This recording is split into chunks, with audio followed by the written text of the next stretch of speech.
এবং তাকে ক্ষমতায় আনবার জন্য প্রশাসনের কোনো কর্মকর্তাকে দেখলাম না। আজকে যারা ভোট কেন্দ্রে ঝামেলাগুলো করেছে না, এদের প্রত্যেকের নাম পরিচয় কেন্দ্রভিত্তিক আমরা কিন্তু প্রশাসনকে দিয়েছি, রিটার্নিং অফিসারকে দিয়েছি, ডিসি কে দিয়েছি, এসপি কে দিয়েছি, রেঞ্জের ডিআইজি কমিশনারদেরকে দিয়েছি, এবং তারা এই কাজগুলো করেছে। একটা লোককে গ্রেফতার করা হয়নি। আপনারা সরকার গঠন করেন, আপনাদেরকে অভিনন্দন, কিন্তু মাথায় রাখবেন, আমার বাড়িতে আসছে ছাত্র দলের ছেলেপেলে লোক পাঠাইছে আমাকে জবাবদিহিতা চাওয়ার জন্য যে তার ভাইরে কেন্দ্র দখল করার সময় সেনাবাহিনী পিটাইছে কেন। আমার বাড়িতে এসে জিজ্ঞেস করছে আমি লোক পাঠাইছি কিনা, আমি নাম দিছি কিনা, আমি ছবি দিছি কিনা। মানে এদের কত বড় দুঃসাহস হয়েছে চিন্তা করেন। এই বিএনপির ফ্যাসিবাদীদের, নতুন ফ্যাসিবাদ যেগুলো দেখতে পাচ্ছি। এরপর কর্মীদের কি অবস্থা? তাহলে আমাদের বক্তব্য খুব পরিষ্কার। আমরা গণমাধ্যমের ভাইদেরকে বলবো যে আপনারা রাষ্ট্রের হয়ে, জনগণের হয়ে যেটা করছেন সেটা তো অবশ্যই আপনারা করে যাবেন। আর এই নির্বাচনের চটদখল যেটা, এটা নির্বাচনী চটদখল বলবো আর কি, যে এই রকম চটদখলের নির্বাচন করে যারা ক্ষমতায় যাচ্ছেন তারা দয়া করে 24 ভুলে যাবেন না। আজকে আপনি এখানে চট দখল করে আমার চট নিয়ে গেছেন দখল করে, এর মানে এটা না যে 61,000 লোক চুপচাপ বসে থাকবে। তাদের ভিতরে যে ক্ষোভ তৈরি হয়েছে, তারা নিজের চোখে দেখতে পেয়েছে তাদের চোখের সামনের বিজয় কিভাবে ছিনিয়ে নেওয়া হয়েছে চুরি বাটপারি করে। প্রিজাইডিং অফিসারদের আপনার মাথায় বন্দুক ধরা হয়েছে ব্যালট জালিয়াতির সময়, রামদা দেখানো হয়েছে। এখন একজন শিক্ষক যিনি শিক্ষকতা করেন, তিনি ওখানে অন্য জায়গা থেকে গেছেন একদিনের ডিউটি পালন করতে, সে কি করবে? আমরা জিজ্ঞেস করলাম যে আপনি পুলিশে বলেন, আমরা আপনাকে হেল্প করবো, সাহস পাচ্ছে না। তাহলে আমরা কি রকম একটা মাইনকাচি পায় আছি দেখেন। ঘটনা ঘটছে কিন্তু প্রকাশ করা যাচ্ছে না, এইটাকে কেন্দ্র করে মামলা, প্রশাসনিক ব্যবস্থা নেওয়া যাচ্ছে না, কারণ কেউ ভীতিকর অবস্থা থেকে নাই। একজন ঢাকায় থাকে, পরিবার তো গ্রামে থাকে, গ্রাম জ্বালায় দিয়ে আসছে, বাড়ি বাড়ি ভেঙে দিয়ে আসছে। নোয়াখালীতে দেখছেন একজন মাকে ধর্ষণ করে আসছে। একই একই জুলুম। 18 সালে তো একই জায়গায় একই ঘটনা ঘটেছে।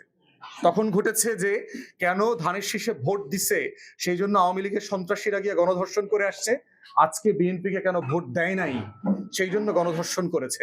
জুলুম তো একই নারী, আমার একই বোন তো একই রকম ভিকটিম হইলো, জুলুমের শিকার হইলো। তো এই বাংলাদেশ চাই না বলেই তো 24-এ গণ আন্দোলন হয়েছে।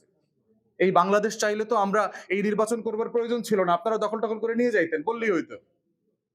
এরপরে ডিসেম্বর মাস থেকে আমরা যেটা দেখেছি, প্রশাসন প্রচ্ছন্নভাবে বিএনপির প্রতি বায়াসড হয়ে গেছে প্রত্যেক জায়গাতে, এবং তাকে ক্ষমতায় আনবার জন্য প্রশাসনের কোনো কর্মকর্তাকে দেখলাম না। আজকে যারা ভোট কেন্দ্রে ঝামেলাগুলো করেছে না, এদের প্রত্যেকের নাম পরিচয় কেন্দ্রভিত্তিক আমরা কিন্তু প্রশাসনকে দিয়েছি, রিটার্নিং অফিসারকে দিয়েছি, ডিসি কে দিয়েছি, এসপি কে দিয়েছি, রেঞ্জের ডিআইজি কমিশনারদেরকে দিয়েছি, এবং তারা এই কাজগুলো করেছে। একটা লোককে গ্রেফতার করা হয়নি। আমরা সবাইকে বলেছিলাম 3 সপ্তাহের জন্য বিশেষ ক্ষমতা আইনে আপনি ডিটেইন করেন। আপনারা যারা বিদগ্ধ সাংবাদিক আছেন আপনারা জানবেন যে কেয়ারটেকার সরকার আসলে প্রথমেই 1 সপ্তাহে কিন্তু এই কাজটা তারা করতো। সারা বাংলাদেশে স্ট্রাইকিং ফোর্স নামিয়ে আপনার যারা এই কেন্দ্র দখল করবে এই ধরনের 5-7-10 হাজার লোক গ্রেফতার করে ফেলতো। আমার আসনেও যদি একই রকম 50 থেকে 100টা লোককে ডিটেইন করা হইতো, এইখানে অভাবনীয় ভালো নির্বাচন হইতে পারতো, কোনো চট দখলের ঘটনা ঘটতো না। কাউকে গ্রেফতার করা হয়নি। তাহলে প্রশাসন প্রচ্ছন্নভাবে চেয়েছে যে চট দখলের ঘটনা ঘটুক, এখানে ব্যালট জালিয়াতি হোক, একটা পার্টিকুলার মার্কা দল ক্ষমতায় আসুক। প্রশাসনকেও মনে করায় দিচ্ছি, বহু আইজি, সচিব, প্রধান নির্বাচন কমিশনাররা কিন্তু জেলের ভাত খাইতেছে। আপনারাও সাবধান, আমরা কাউকে ভুলে যাই নাই। আপনারা কে কোথায় কোন রোল প্লে করেছেন, খোদার কসম এর হিস্সা একদিন আপনাদেরকে দিতে হবে, জনগণের হয়ে দিতে হবে। কারণ কোন জুলুম আনঅ্যাটেন্ডেড যাবে না, আমরা এগুলো ছেড়ে দেব না। অতএব আমরা চাই জনগণ নির্দ্বিধায় নির্ভয়ে ভোট দেবে।